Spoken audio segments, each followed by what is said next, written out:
You guys have green lights? Yep. Yes. Yes. Me on my knee. Volume. There's a little thing right here. No. It's like And literally it's just. crossroads. Yeah, so just, you can practice, yeah, it is a couple seconds away here, but you will see it in about 20 seconds. What was our work session?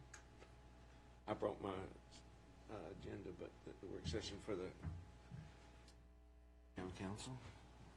Was that the, We talked about.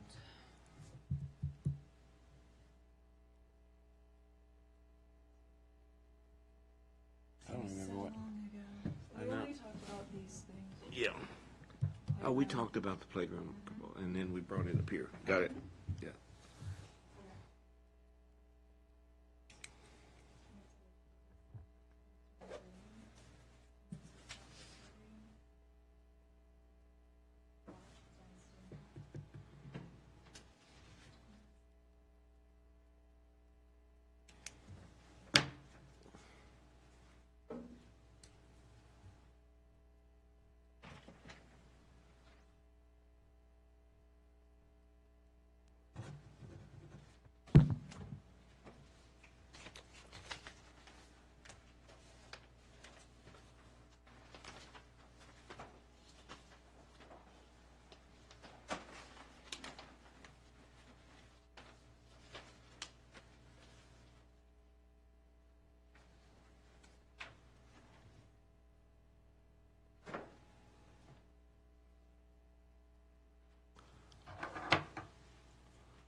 When it, will you tell me when to stop? I just stop when you adjourn.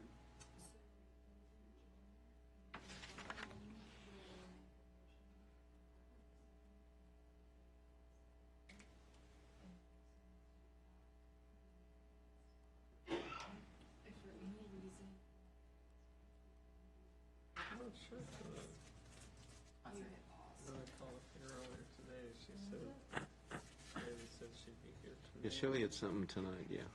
So Jackie's, she's at Shelley tonight. She's running the show there. She left her stun gun at home, though, in case we get out of line, so.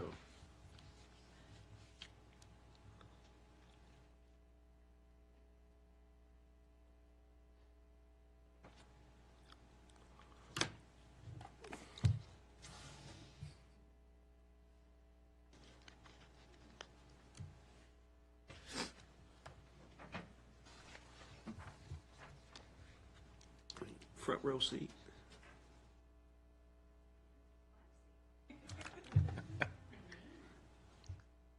Excuse me.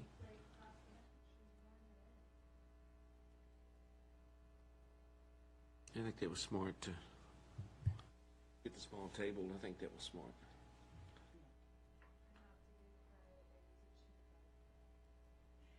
You gonna give him credit? She says reluctantly. She probably hadn't said it in front of him.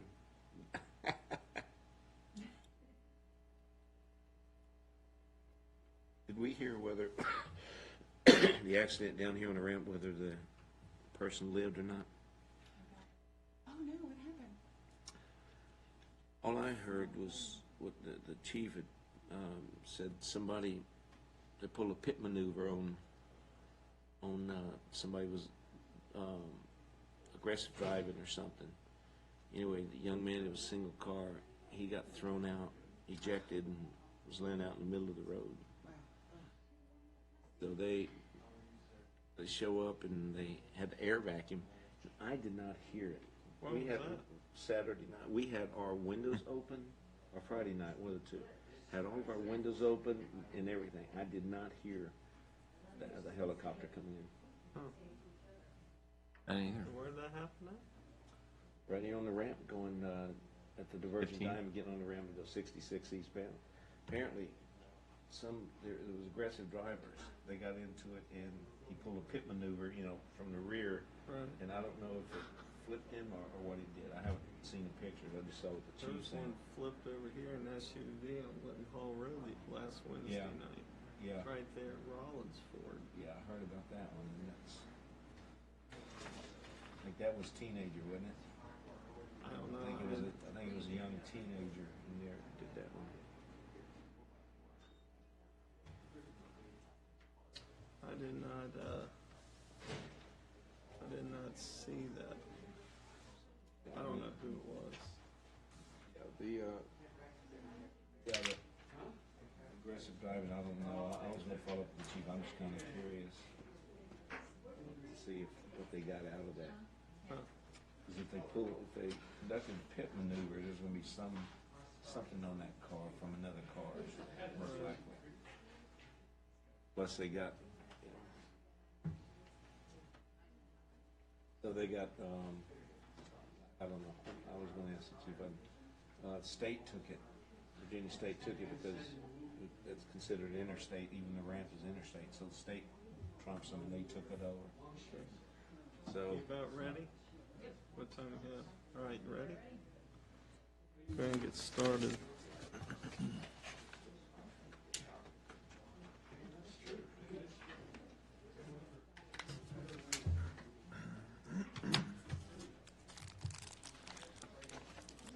All right, so we're go. All right, good evening. I'd like to call to order the regularly scheduled meeting of the Haymarket Planning Commission for Monday, March 18th.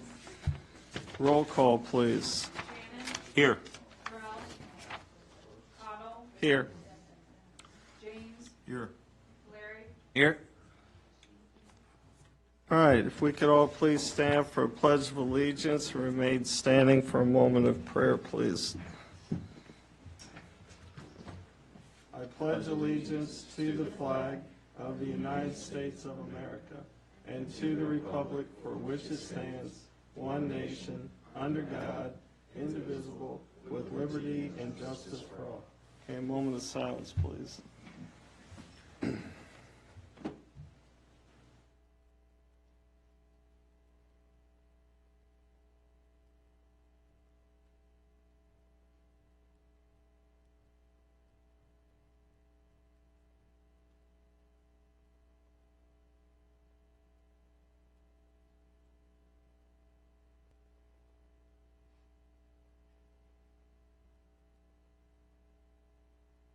All right, thank you. You may be seated.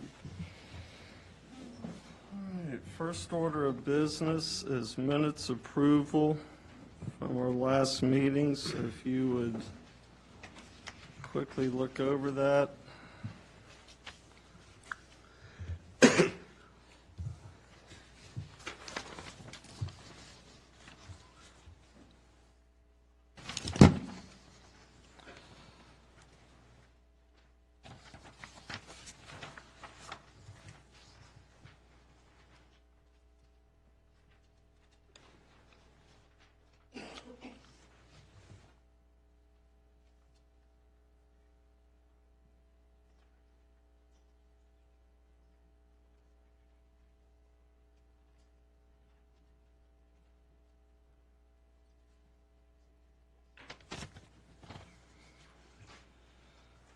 All right, do I have a motion to accept the minutes?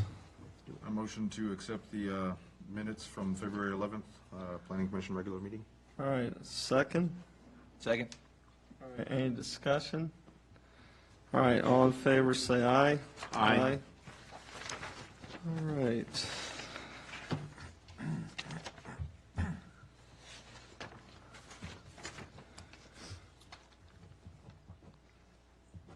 All right, next on the agenda is citizens' time. If we have any citizens that would like to address the planning commission, please come up, state your name and your address. Yes, hi, Kathy Passanello, 6895 Track Court, previous planning commission member. Good evening. Good evening. Members of the planning commission. Now signed into law is HB 2375, which requires a public hearing and a public notice given for limiting a planning commission's review of a proposed zoning ordinance amendment to under 100 days. We can thank Mayor David Leak for this new law known as the Haymarket Bill. It was Mayor Leak who gave the directive to limit the planning commission's review to 30 days for the Crossroads project, which you know is an undeliverable feat. Now the state of Virginia has a new law to keep that from happening again. Why would Mayor Leak want us to be able to do a project in 30 days? Makes no sense. So to me, the mayor's directive is very questionable in that regard. Thank you for your time. Thank you, ma'am.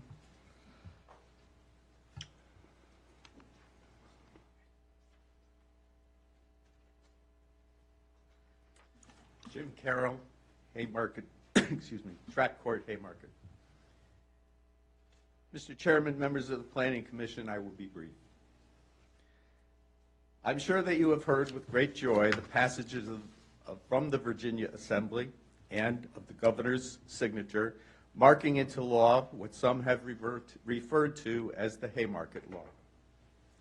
What this law prevents is exactly the type of shenanigans perpetrated by the Haymarket Town Council on the Planning Commission and the people of Haymarket last May. Their attempt was to pressure the Planning Commission into making a hurried and unpopular decision regarding the proposal for the development of the fairgrounds.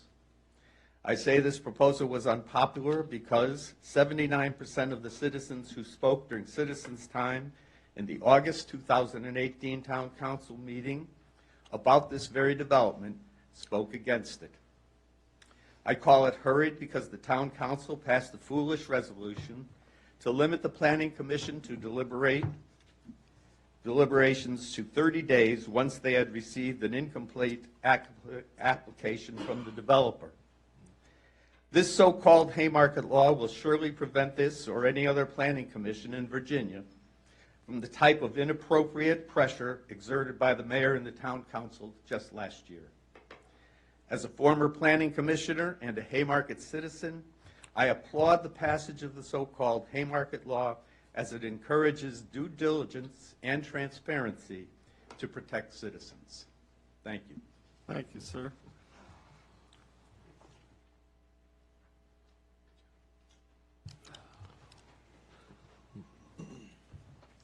Evening, Mr. Chairman, members of the Commission. Bob Weir, 6853 St. Paul Drive. Good evening. Looking at the CIP, and it's giving me a bit of a heartburn this year, particularly with respect to the elimination of the quiet zone and the funding of it. And I've got a couple of concerns and questions for the Planning Commission that I hope you guys will take into consideration before you make a decision tonight. First, if that line item is eliminated from the CIP, is there an impact on the existing federal and state grants that we've already pulled and to some extent used for existing improvements for the system, FRA grants and state grants, I believe both? Equipment has been purchased, equipment has been installed in preparation for the quiet zone. Similarly, what is the impact on the sunk funds that the town has already spent? I can remember $2,800 alone just for an assessment of the situation, and there are other costs over the past 10 years.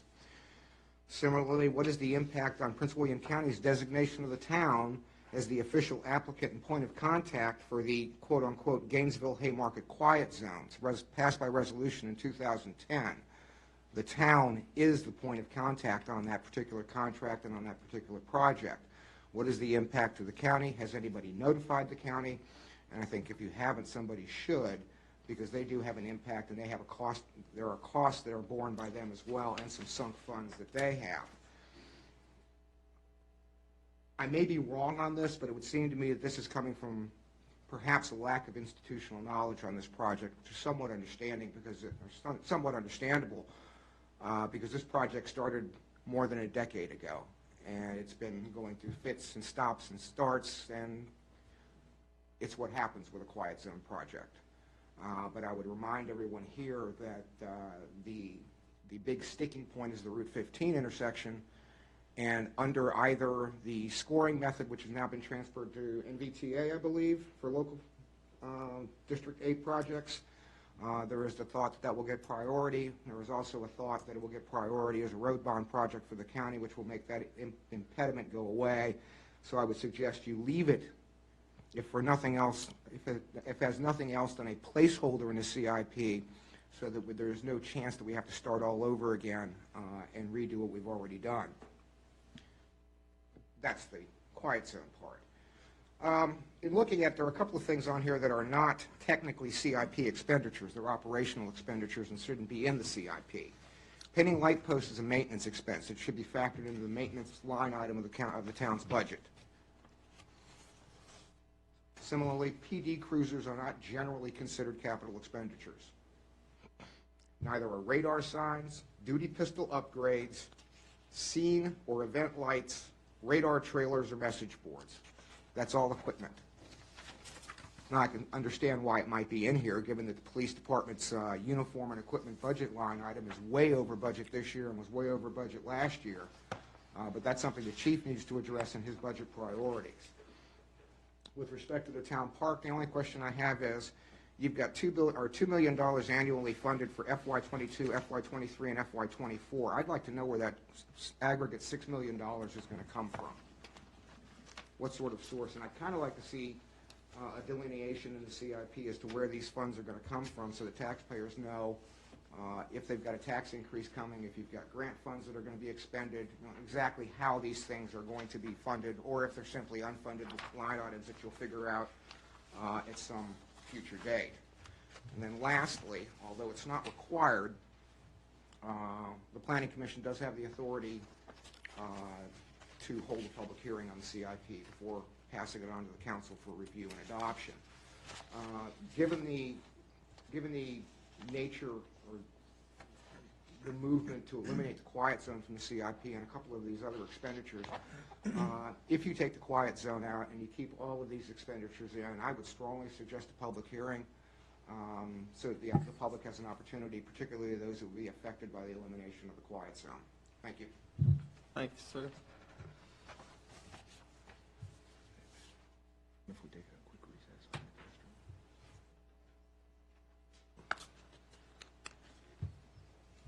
Maureen Carroll, 6862 Track Court. Dear members of the Planning Commission, I'm also speaking about keeping the quiet zone. If we remove the quiet zone, train engineers must start blowing the train horn at least 15 seconds in advance of any public crossing. The horn blowing, which is done at 96 to 110 decibels, must continue until the lead locomotive crosses the intersection. I think living in Haymarket, we know that there's a number of trains that cross. In addition, there are emergency uses of the horn, but that doesn't come under the quiet zone. The high decibel sound has been connected to increased health risks as well as decreased learning for children. These risks are largely due to the excessive noise and to sleep deprivation. Anyone who has homes along the railroad might experience sleep deprivation given the running of the railroad and the noises. The decreased learning risks include developmental delays associated with reading, with comprehension, and with concentration. As an informational aside, the U.S. government released a torture memo for Guantanamo Bay prisoners. The memo stated that decimal levels were not to exceed 79. Now keep in mind, the decimal levels for the railroad are between 96 and 110. Based on that factual analogy, striking the quiet zone would mean the noise in Haymarket would be in a range that violates torture restrictions. $550,000 is the placeholder sum for maintaining the quiet zone for the next several years. The sum is listed and stricken out in the Haymarket CIP. This sum could be mitigated by applying for federal and state grant monies. The Federal Highway Administration Section 130 program sets aside monies to help towns like Haymarket. The U.S. Department of Transportation Grow America Act also offers funds to towns. In addition, there are state monies in different state programs. I suggest our town planner research available funds for sources for money, complete the paperwork to apply, and submit the paperwork to the appropriate agencies to help the town offset the cost. If Haymarket is to really be everyone's hometown and to reach its potential as everyone's hometown, we must fund policies that support the health and the safety of every citizen. We can do better. Continue to fund the quiet zone. Thank you. Thank you, ma'am.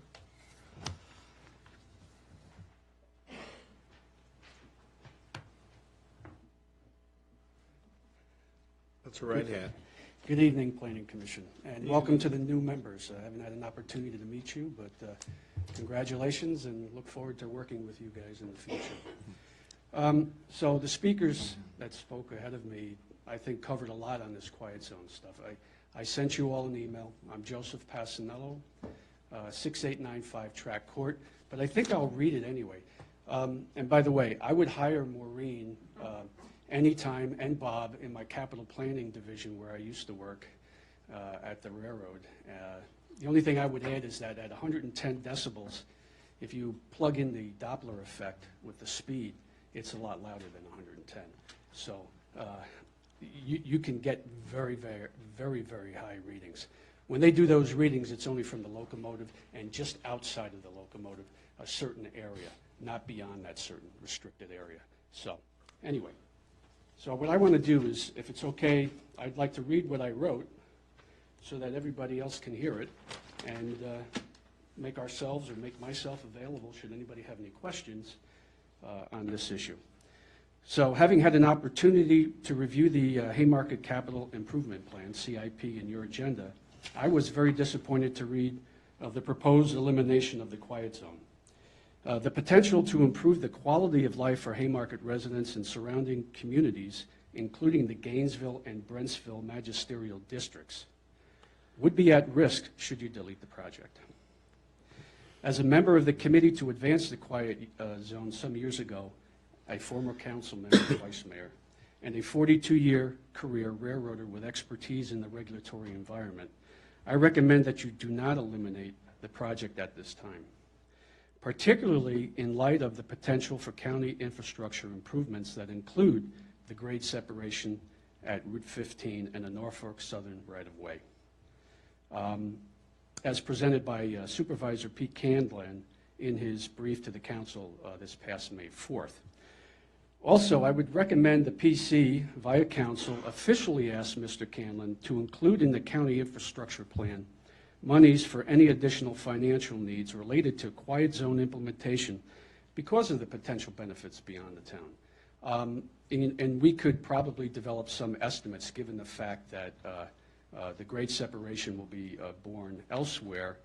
We may be able to come up, I would suggest, through the town for some investments that are necessary to finish off, or perhaps go the way of the grants that have been suggested this evening, or other forms of funding.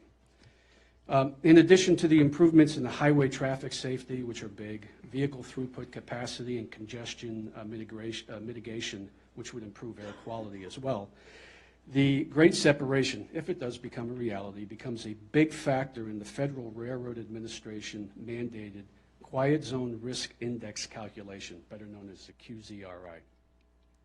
It was an accident some years ago at the Route 15 grade crossing that put the project out of reach. An overpass would eliminate that risk and major cost requirements to the town and county for the installation of what we call additional supplementary safety measures or alternative safety measures, SSMs or ASMs, as required by 49 CFR Part 222. An overpass will result in a more favorable risk analysis that leverages the elimination of the grade crossing versus the remaining ones at Carolina Road and Thoroughfare Road and that private crossing, for which some investments in safety apparatus have already been made, as you heard previously. Grade separation at Route 15 will significantly improve the calculation because it eliminates the risk of a train-to-highway vehicle collision at that location within the zone. So I ask you, do not preclude the possibility of a quiet zone. Maintain a placeholder, keep your options open, and acknowledge the upgrade investments already in place. It costs you nothing at this time. Leverages future investments and positions the town and county for future funding eligibility if you retain a quiet zone line item in the CIP. Thank you very much. Thank you, Thank sir. you. All right, any other citizen like to speak?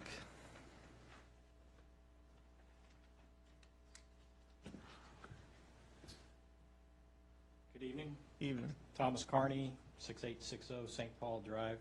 I've been a resident of Haymarket for about 15 years, so I'm down at the bottom of the cul-de-sac. So I'm basically one house off, two houses off the crossing there at Jefferson, Carolina. So the impact of the train whistle, I've dealt with it for 15 years. Yep, I bought the house. I knew there was a train there, and I knew there was an intersection. But I didn't expect that it to take this long to get a quiet zone in place when Manassas was able to put one in place and have a quiet zone through their town. I'm kind of baffled why it's taken so long for our town to get on board and get that pushed through. I get it, there's some accidents, there's some 15 that put us out on that risk measurement that they do, but that's going to be gone. We hope that's gone. I would say keep this on the plan. I don't know why you would invest that money for something that's going to raise all of our property values. If you're on the other side of 55, you live in the community, you're off the railroad tracks, it's not that bad. You know, it sucks to be you guys that bought your houses down closer to the tracks. But that impact of that horn radiates all the way up through the town. It goes up through Somerset. I'm surprised there's not more people here. Maybe the word just didn't get out that they were considering taking that off. I think it in fact impacts our children. It impacts all of our health. I think it impacts our property values. Wouldn't it be nice to not have that horn blasting through the night? All the tree coverage. I think I've lost 16 trees and maybe 20 trees in my backyard. My neighbor just took out another 20 because of the trees were all killed by this emerald green beetle killing all the ash trees. It's now terrible. You can see straight out where I used to have a nice buffer. Great job on keeping the power lines out of here. Fine, that was nice, but not such a great job trying to get this, which seems pretty straightforward. Seems like a no-brainer to put this in the plan, keep it in the plan, get it pushed through for our entire community. So please keep it in the CIP. Don't let it go. If you can't fund it this year or next year, fine. But it just seems a great value to the town to get this pushed through. I think it'll improve all of our lives and all of our values. So please, don't take it out of the plan. Been here for 15 years. I think we can get this done. Thank you. Thank you, sir. All right, anybody else? All right, we are going to take a 5-minute recess and then we will reconvene.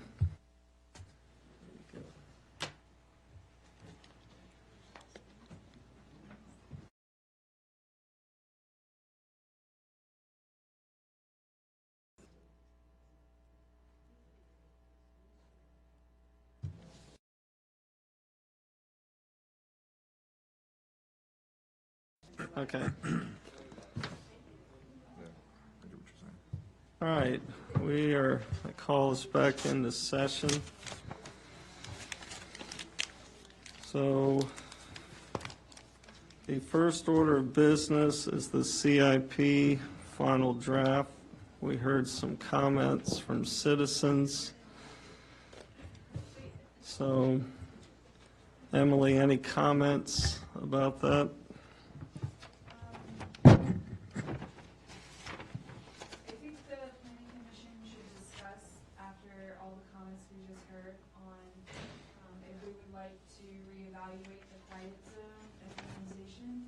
So previously, we discussed that there had been another accident this past spring, summer timeframe that pushed our timeline out even further.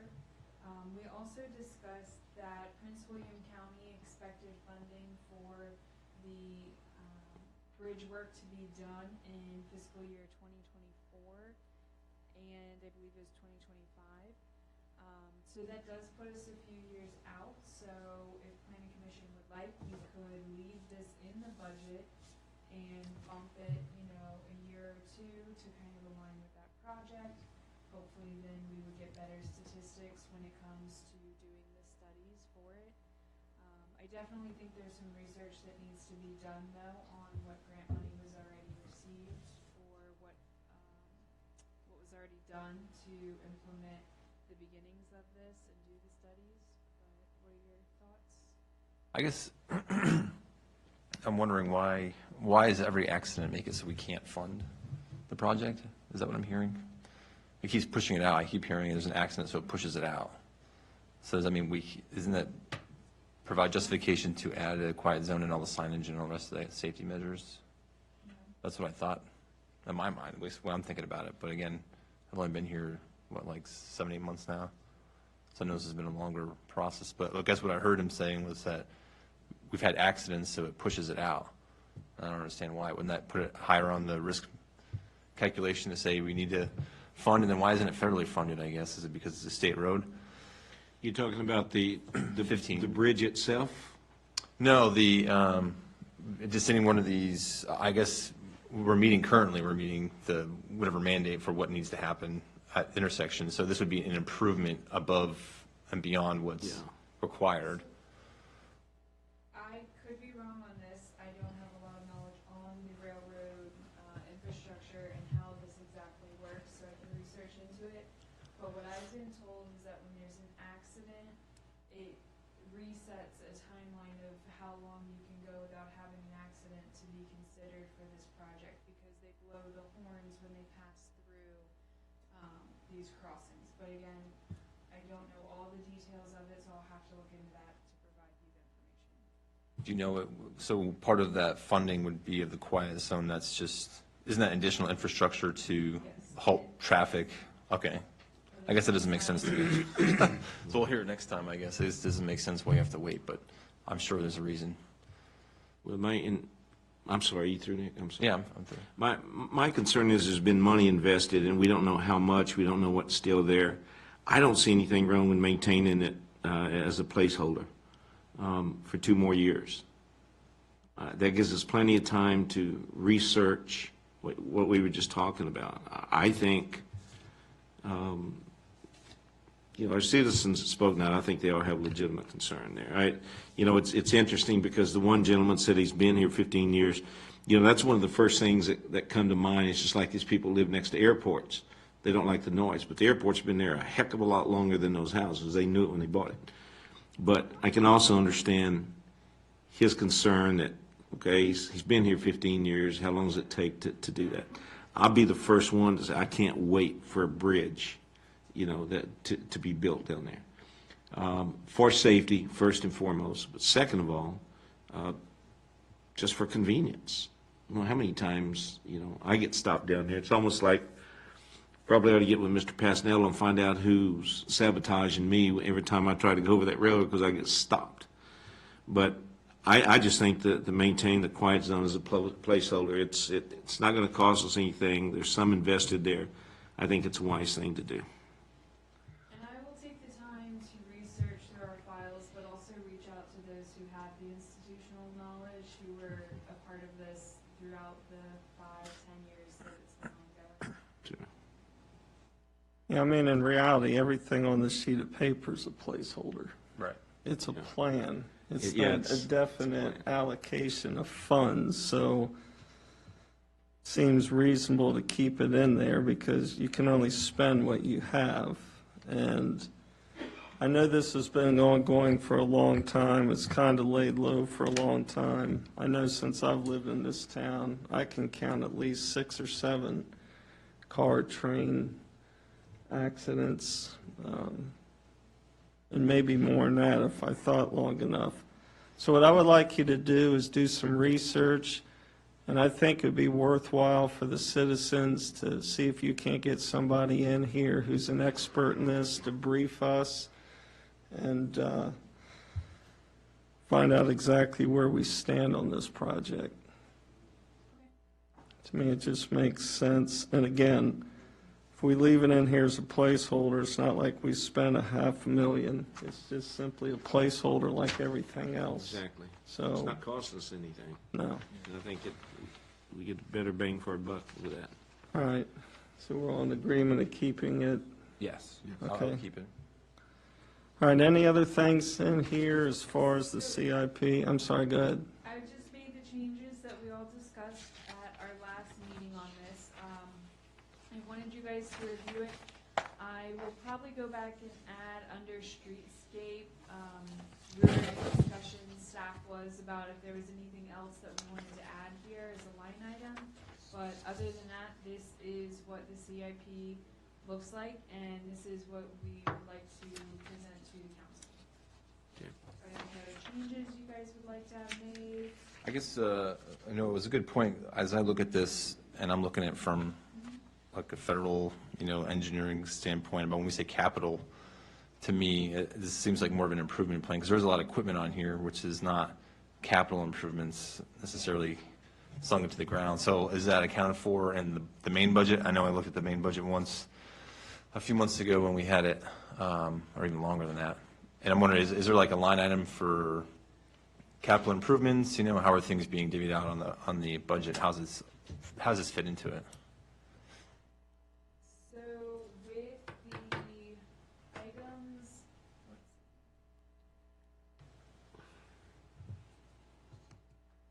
most of the items that are improvements, those have been accounted for.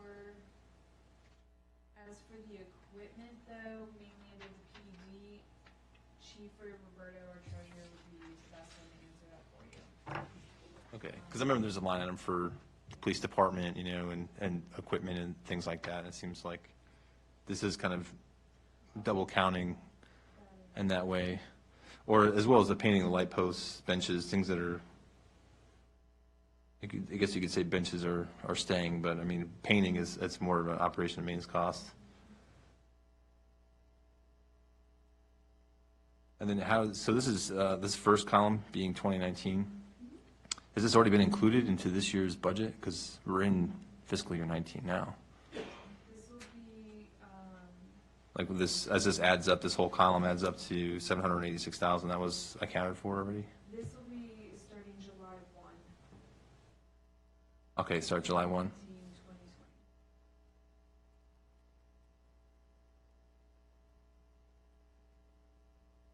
And so as we go into the next year, we're doing okay when we had an increase, but then 2021, when we start trying to do significant phasing of the park, it does jump up. So is part of our proposal that we're going to try to offset the budget, or the council's job to offset the budget, or are we going to go for an increase? I guess we have to explain how we're going to pay for that, right? Because it is a significant jump. Truly is a question for the treasurer on that one. Okay, And the town council sets the budget. right. So How we, we make recommendations, but it's up to the council to fund it. right. But with a recommendation in saying, I will just tell you, as we have work sessions on that, I'd highly recommend you come sit and listen and everything. You got some good questions and all, but And if you're available, our next one is March 25th, so Yeah. Monday night, I believe at 6 p.m., and it's a budget work session.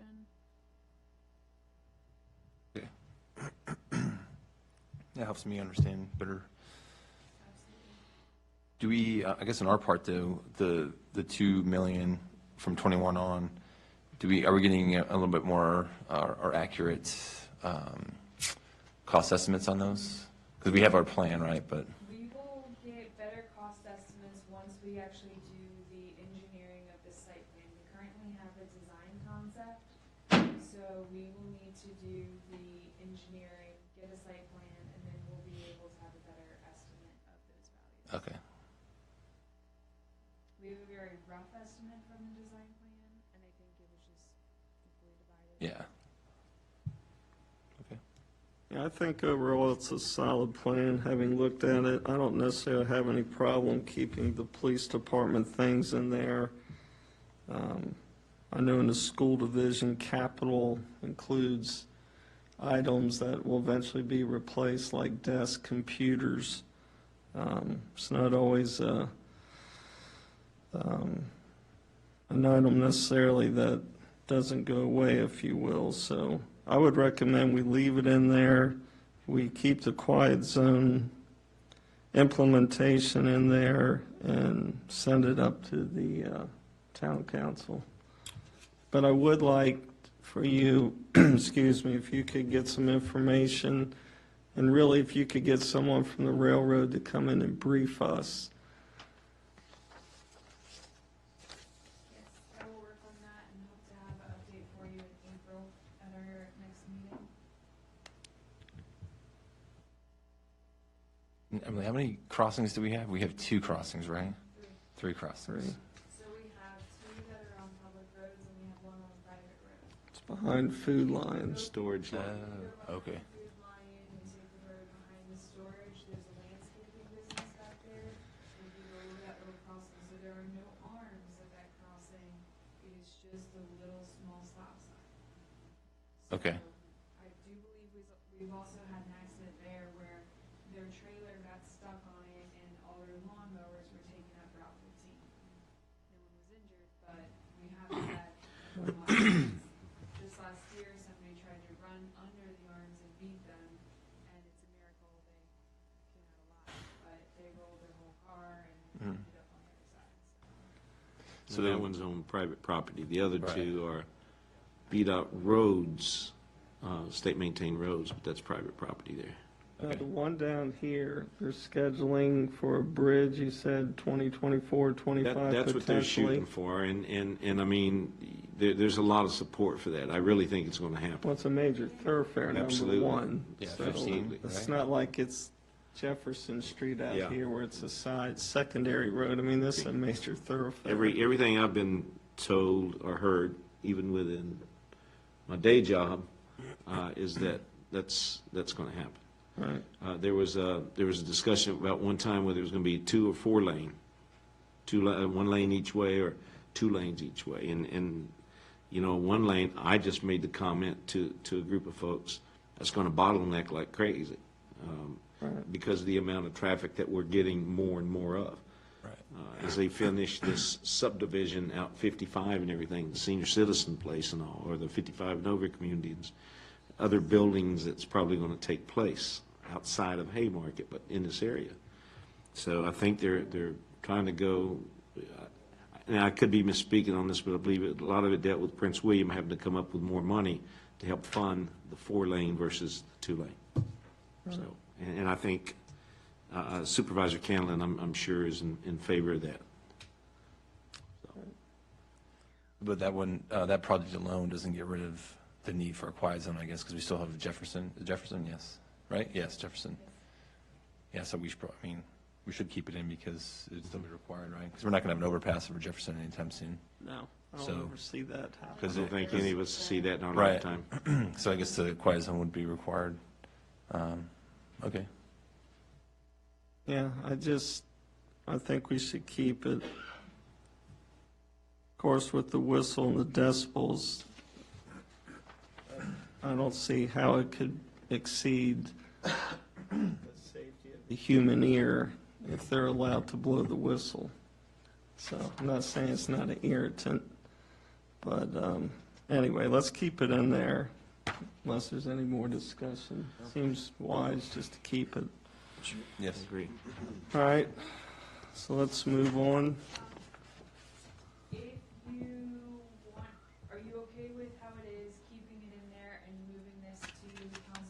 I was looking at the draft motion that she's got back here, and personally, I'm okay with that, with the exception of to maintain the quiet zone. Right. Okay. Um, If you make the motion, or whoever makes the motion, if you will just add in, a note about adding the quiet zone back in, or maintaining the funding for the quiet zone. All right, you want to take a quick recess and you go draft one up real quick? All right, why don't you just write one up real quick, and we'll just wait. That way we get the language right. Yeah. Well, she's writing that, little bit to do with the road. Throughout Prince William, there's 5 different locations where they're putting down new tracks. And one of the tracks today, they give us a time of when they're gonna do it for road closures. They started 3 hours early, and we were getting a lot of calls. I got a lot of calls. What a lot of people don't understand is they don't require a permit. That track belongs to the railroad, not to VDOT. Nobody except the railroad. They don't have to have a permit. Our public affairs put out notices and everything, said, yeah, they're gonna be doing this at these locations on these days between these hours. And I actually told our public affairs office today, if they put anything out, they need to put the railroad, who their point of contact is. It's not a VDOT issue. And I just bring that up in case some folks are watching out here that may have been affected by that today, because they did shut those lanes down 3 hours early, and it caused some major road issues in Prince William County. And I don't remember which one, because they got 5 different crossings. Well, it was just like with the 230 kilovolt, railroad has easements, and they own so many feet on either side of the track. They do that what they want. Basically do what they want. So if they want to give right away to the State Corporation Commission, they can do it. Yeah, railroad, and again, it's nice they let us drive across their tracks, Right. because it's their right of way, it's not ours. Right, and you understand why they do. I mean, they're a major mover of goods Sure. across the U.S. Been around a long time. It's either that or Yeah, 500,000 trucks on a daily basis. yep. All right, so do we have a motion? You'd I like have to a read? motion. I move the Planning Commission to recommend the draft CIP for 2019 through 2024 to the Town Council with one amendment to maintain the quiet zone implementation funding. All right, do we have a second? Second. Any discussion? All right, let's do roll call vote, please. Shannon? Yes. Cottle? Yes. James? Yes. Larry? Yes. All right, thank you. Moving on. Street tree recommendation, ma'am. So we received last year some monies from the Historical Commission that has gone defunct. This was money that was raised by townspeople to do beautification along our streetscape. The plaques, the brick planters, the plaques on the streetlights, and a lot of the trees were put in with this money. So we are looking to replace the trees that we currently have. As you've probably seen, a lot of them are either missing where they once were, they've died, or they're at a pretty good angle due to the wind blowing them. So we are looking to have those trees replaced with crepe myrtles. We would pick a variety that's the red, deep red color. Council would like to get your opinions and any recommendations that you may have. This is something we're hoping to go ahead and move forward with this year, and go ahead and get those done and planted so that our streetscape is looking nice. This was also a topic of our work group that we had for the town council meeting, because we start at 6 now. We have a work group session for an hour, then we start the meeting, and that was talked about. It was pretty unanimous there that we all feel, but we wanted it to start here, that the crepe myrtles are the way to go. There's more and more towns that are using crepe myrtles. Now, I have a couple in my backyard, and the great things about crepe myrtles is you can maintain them as a bush or a tree. It just depends on how you let them grow. and the particular ones that Emily and him are looking at, they would be nice. The concern was, since they're put where they're, even right now where the trees are planted with the town, that's actually VDOT right away. It requires a permit. I will tell you, the permits manager, although he doesn't work directly for me, I've discussed this with him. Crepe myrtles are not a surface root growing tree. They're actually preferred. So there would be no issue with VDOT. I don't believe. I mean, I see no reason why there would be an issue there. But crepe myrtles are easy to maintain.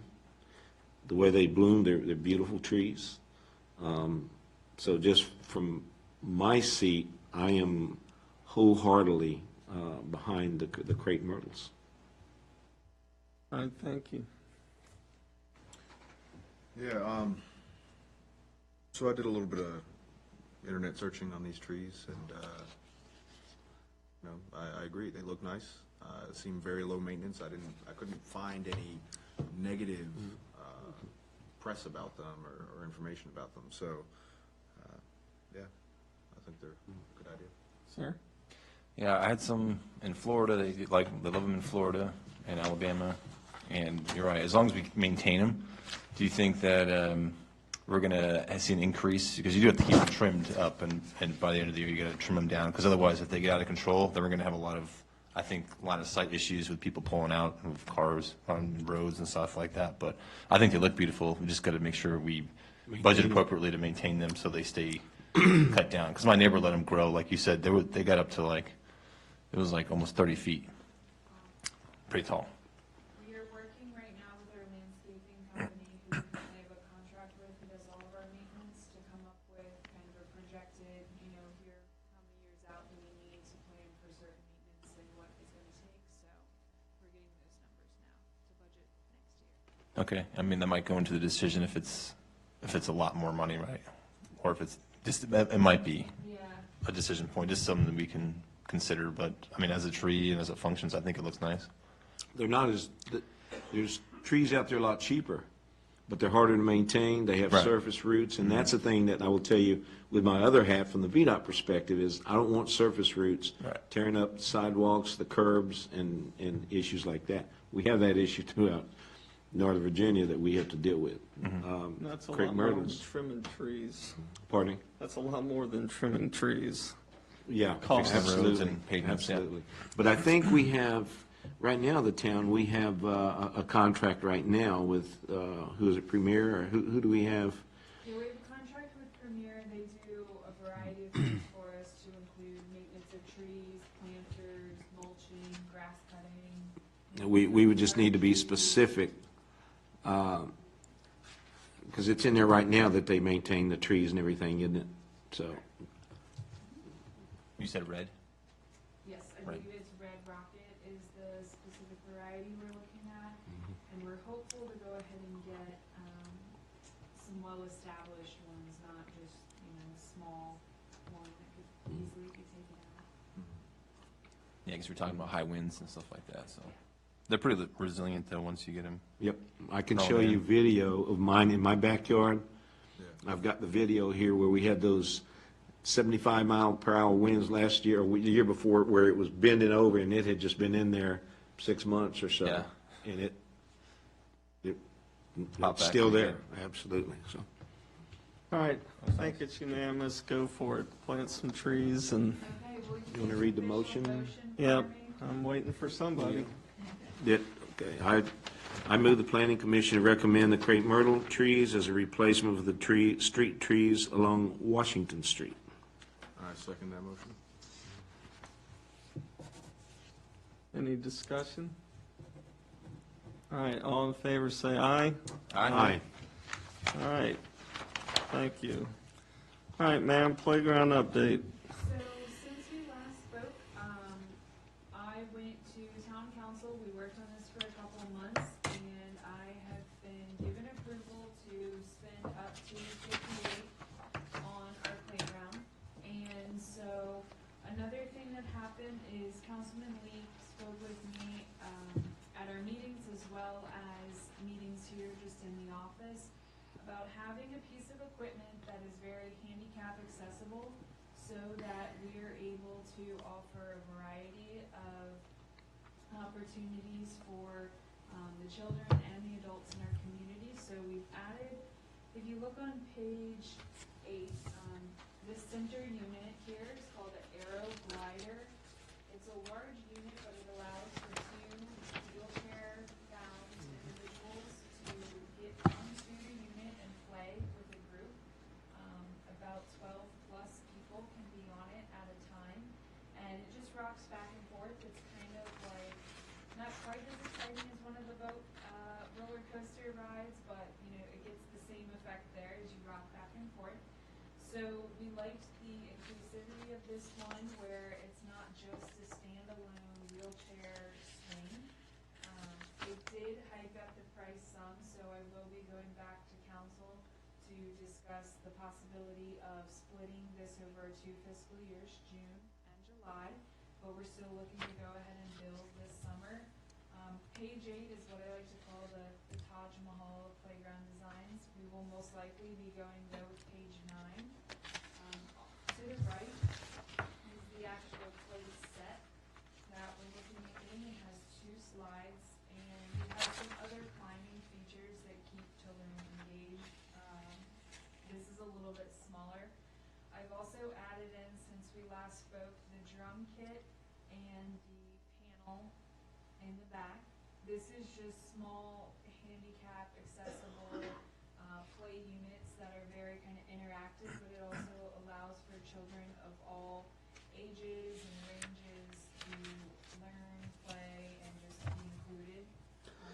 We still have toddler rocking horse and cow. We still have the 2 swings along with the infant swing that are added, the Aero Glider, and then the other features that we've added here is the climbing squares. So it's just a cluster of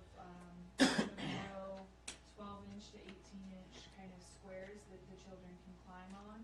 A couple of them will stack, but you won't have any more than, I think, 3 stacked at a time, so you can use them as steps or just to play around on. So we have done a little bit of change here since you last saw it, but I think this is a option that lets us do it all at once and be done and not need to come back for at least 5 years. But with this, we are going to move it, we would like to move it from the front of the park up to the top of the hill.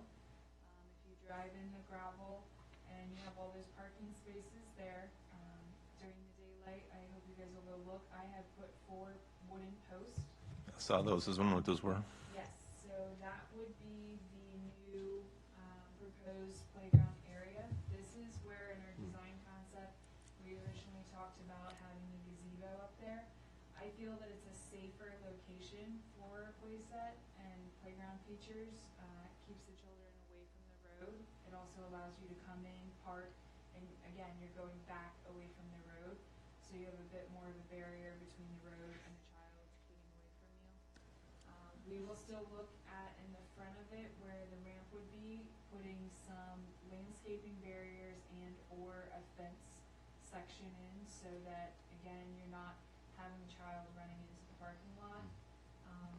It has expanded the square footage due to what we've picked out, so we would have to eliminate things to get the square footage down. But the reason it's so large is you have to have all the right safety zones. So that kind of is one thing to keep in mind. Are there any questions or concerns? Has the contractor gone and seen that new site? Yes, Evan came out, we walked it together. He feels confident that it's actually flatter and more doable up there. We have a couple things to discuss about the site, where kind of when they moved the house, what went in place. Did they just fill it with dirt? How did they do Right. all of that? So I'm working on getting those details from the person who moved the home to ensure that everything is stable. But he said they'll come in, they'll do some grading and then compacting as well to make sure everything is secure. Yeah, I was wondering about utility lines or other things, because we know we had that septic tank removed, like you said, so that couldn't, unforeseen costs all of a sudden be like, oh, we just found this utility line.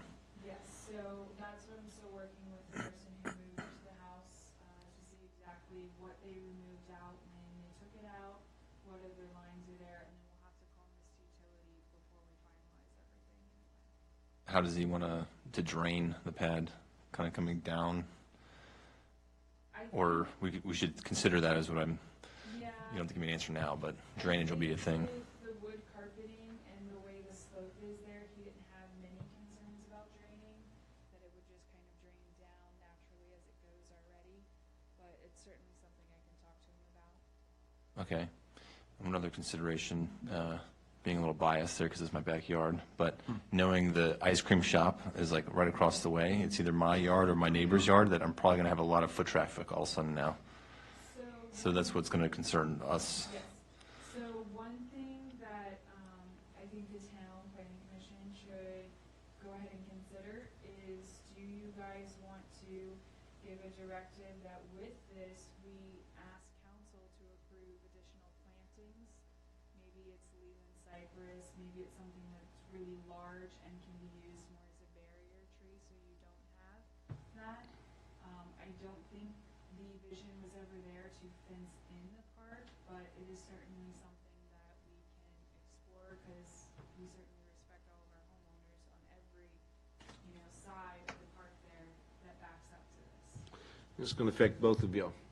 This was when she brought it to me, I like the idea to get it away from the street. But I told Emily, I said, yeah, you got to check with Nick and them, because that affects your houses, noise, whether it be lights or whatever. Same thing with you, Matt, probably not quite as much as Nick, because it's basically in his backyard back there. But I hadn't thought about your concern. You don't want that as a cut through from the cookies and cream over to your, to there, or either way. I'm not sure planting, shrubs and stuff, I'm not sure that would really prevent it. Stop people. I don't think it One would ice stop cream people, bad but, enough. but I like it for a safety issue. But that was my concern too, because, you guys definitely need to have a play into that. I got to tell you, I have no idea what was up there before. I'd almost have a Miss Utilities come out here ahead of time just to see what's there. I can tell you what was there, because I was on the council when they moved it. They did what they typically do. They excavate down, they put I-beams, they bolted it to that. Guy had a joystick, and somewhere I've got video of them driving it down the hill, over the road, and I watched Where did them it go dig to? at the whole Where'd the house thing. go to? It's Cookies and cream. Oh, that's what cookies and cream? Yeah. Oh, That's what okay. used to be right behind our Oh, house. okay, I It's didn't one of realize those it. homes, and- But I would be curious as to what utilities might be running through there with your homes over there. Well, With your homes, it would be, I can tell you, there was a foundation there, and they just pushed dirt in. So that old foundation, I'm almost 100% sure, the old block Yeah, wall basement. cement, because we didn't want to incur the expense, because originally, in the original design, we had the big picnic pavilion up there, because that's the highest point of the town. So I think it'd probably be a good idea, especially with the weather's nice, that we all come in next time, we did take a little walking field trip, walk up there. Sure. Especially for the homes along Blight. Well, Because that's what gonna, I'm thinking I with Nick and mean, them. I'm far enough away from there with some trees, but there's really not much between his homes. And I'm not so sure if I was a homeowner, as much as I love kids, I want a playground with 50 of them in my backyard. There's gonna be a light, That'd be fun. I you're can gonna just have watch lights mine. out there too, though, Yeah. right? From inside. Yeah. Lights out there and all. No, it's gonna be a dusk to dawn, so it's only. Okay, so Yeah. no lights Has whatsoever, signs, okay. And we will ask chief to police that when it first is built and Yeah, everything, so that okay. everybody gets the idea we're serious, it closes when the sun sets. Because sometimes those become drinking hangouts, and What we will probably Yeah. do is, invest in some lighting on the building so that when you drive by at night, it's not pitch black up there, so it's easier for the officers to see at night if anyone's up there. we just have to be careful, light pollution going in those neighbors' It won't be on homes too. The back or the side, it'll be in the front of the house. Right. I think it's worth checking into. I like it because of safety, but at the same time, I have the concern, you know, the homeowners too.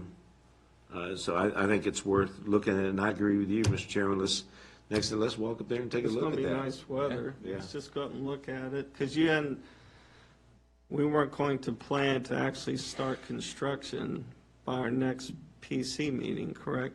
No, I am hopeful that I can get everything squared away with council, get the final okay. We can decide that it's okay to do our split funding across the 2 fiscal years, and then start construction most likely in July. All right, and what I'd recommend too is the gentleman that you walked it with before, you invite him to come as well. That way we're not wasting time. Because if we go up there and then we have to delay another month to get him out, next thing you know, it's August or September. Yeah. And I think the sooner we can deliver this for the citizens, Yeah. the better. It isn't for the budget, the way we're trying to do it, Right. split the budget. And I think we're all in agreement. I think we've all discussed this before too. We talked about this for a long time. Let's make something happen. Right. And it's time to move forward. Emily's done yeoman's work on that to get things where it's at, so. It was July 4th last year when the QBE property closed, Yeah. so it's been a year. Since you brought that up, I would like to take just a moment and announce that the county did come out. They took care of the footings that were sticking up, and I believe they've also totally removed the fence, so cleaned up and Good. nice. So And they're going to seed too, hopefully, probably. they're gonna, I think, wait a week or two and see when the timing is right, but yes, they've had all intents to do it. Good. Yeah, Okay. looks better. All right, so we're all good with the field trip and get some fresh sir. air. We'll come open it here and then we will do a little walking tour. Since we're moving the date of the next meeting to the 22nd, do you still want to meet at 7, or do you guys want to meet at like 6:30?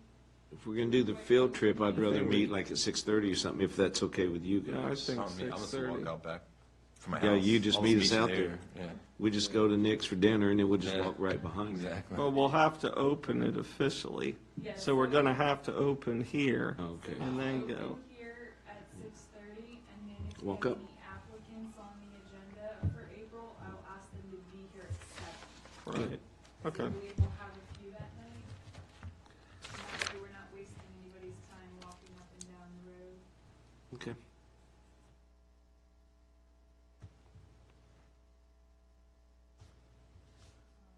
So we'll start at 6:30. Yes, while we're on updates, I'll give a few. Crossroads Village has submitted their next round of site plan comments review items. This is the big roll that's sitting beside you. They just dropped it off this afternoon. I have not had a chance to look at it yet, but since you guys are already gonna be here, I wanted to go ahead and get you your copy. So start your review. If you have any questions, comments, please email or call me so I can go ahead and address them before our next meeting. I will have my comments as well as the town engineer's comments for you for our next meeting. The applicant will also most likely come to that, and their engineer. We also have Mariah's Vineyard is looking to open their wine tasting room. I had a meeting with them on site. They're finalizing some items on their site plan. I should be getting it hopefully by the end of this month, and I will go ahead and give it to you guys in April for your first review of that as well. And we have a couple other projects that will be coming up that are gonna be special use permits. One here in the core of town, and then one a little further down by the vet clinic on that empty piece of property. So as I know more and I'm able to share more, I will certainly let you guys know. We won't see any of that until most likely our May meeting. So, are there any questions about any projects that are ongoing? Only question I have is the blight across the street. Where do we stand with that? Well, I have spoken with the property owner. Last week, he informed me that April 20th is when the demolition will start, and you will see the fence go up the week prior, and all of the buildings except for the white one in the back corner, which is known as the Gossam House, will come down, and of course our museum stays. But all the others will come down, so April 20th is the projected start Can we have a town party that day? Can we declare it town cleanup, town holiday? Because that, you talk about 20 years. waiting. I've been here since '96, and most of it's looked like that since about '96. And coming through here, for the last 57 years, it's been in a state of disrepair. So that is a big deal. At the town council meeting, it was brought up, little tax place across the street, I guess the landlord had not informed his tenant that that was coming down. So I previously spoke with the acting landlord on the property. Mhm. He also owns a business on the property, and he assured me back in January or, end of last year that he gave notice to all of his tenants. Okay. So as far as I was aware, they did know and were told, but again, kind of all hearsay at that point. Yeah, and so- unfortunately, that's a tenant owner issue, Yes. tenant landlord, and not our issue. I drive by, I look at, see, I know they're very busy over there. Hopefully, he's got something arranged where they can move that business somewhere close, because they stay busy. But it's going to be a joy to see all of that come down, so. Okay.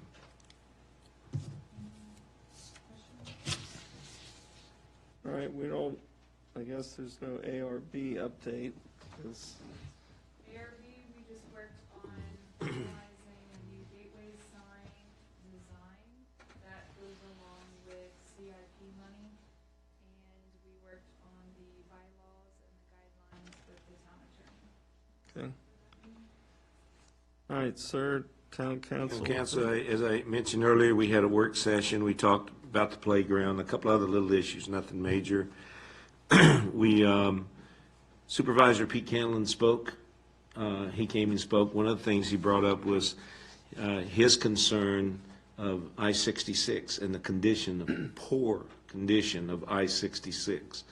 And as he looked at me, knowing where I work, he said, "No offense." I said, "No offense taken, because I also have called and complained about it. I'm not in charge of the interstate." But I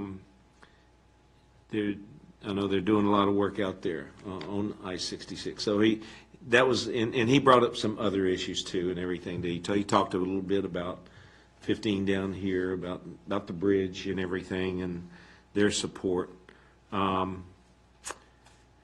And let's see. Oh, what we did talk about is, and I wanted to let y'all know too, if you haven't heard, tomorrow, Officer Gregory is receiving an award. Let me pull up exactly. Officer Gregory has been credited with saving a couple of lives since he's been here with our police department. And he's receiving an award from, I guess it's from Prince William County, am I correct, tomorrow at 2:30, downtown Manassas. And I think I plan on being there. That's a heck of an achievement. And again, speaks volumes of Chief Lands and his team, our team, what they do for our city and all. So that's a heck of an honor for Officer Gregory. It's a heck of an honor for this town to have somebody like Officer Gregory to work for us. But that was pretty it. It was a quick meeting, so. All right, anybody have any other things they'd like to bring up? Thought it was productive, so do I have a motion to adjourn? I motion to adjourn the Planning Commission meeting. Second? Second. All in favor, say aye. Aye. All opposed? All right, good night, thank you. Good job, Jackie. You've been fired. I was worried because she gave us Eli once or twice, and I thought, oh my goodness, I'm sorry.